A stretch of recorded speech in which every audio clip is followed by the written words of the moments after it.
मधुर आवाज सुनाई दी। वीर, पीछे देखो, मैं तुम्हारी प्रिय मित्र हूं, आवाज ने कहा।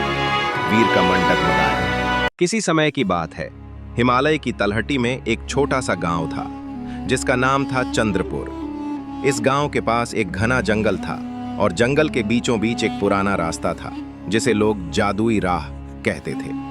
गांव वालों का मानना था कि यह रास्ता केवल रात में चांदनी के प्रकाश में दिखाई देता है और जो इस पर चलता है वो अपनी सबसे गहरी इच्छा को पा सकता है। लेकिन एक शर्त थी, रास्ते पर चलने वाला कभी पीछे मुड़कर नहीं देख सकता, वरना वह जंगल में हमेशा के लिए खो जाएगा।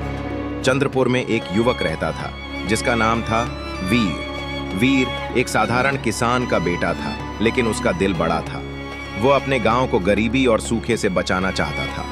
एक दिन जब गांव में पानी की भारी कमी हो गई और फसलें सूखने लगीं, वीर ने ठान लिया कि वह जादुई राह पर चलेगा और गांव के लिए पानी की मांग करेगा।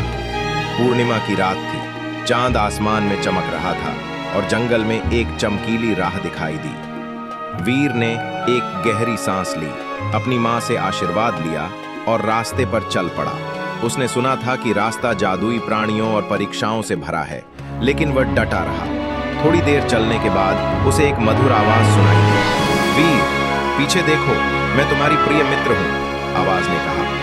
वीर का मन डगमगाया। उसे अपनी बचपन की दोस्त माया की याद आई, लेकिन उसने खुद को याद दिलाया कि पीछे मुड़ना मना है। उसने बिना रुके आगे बढ़ना जारी रखा। कुछ कदम और चलने पर उसे सोने चांदी के ढेर दिखे जो रास्ते के किनारे चमक रहे थे। एक बूढ़े व्यक्ति की आकृति उभरी और बोली, यह धन लो वीर, इससे तुम्हारा गांव अमीर हो जाएगा।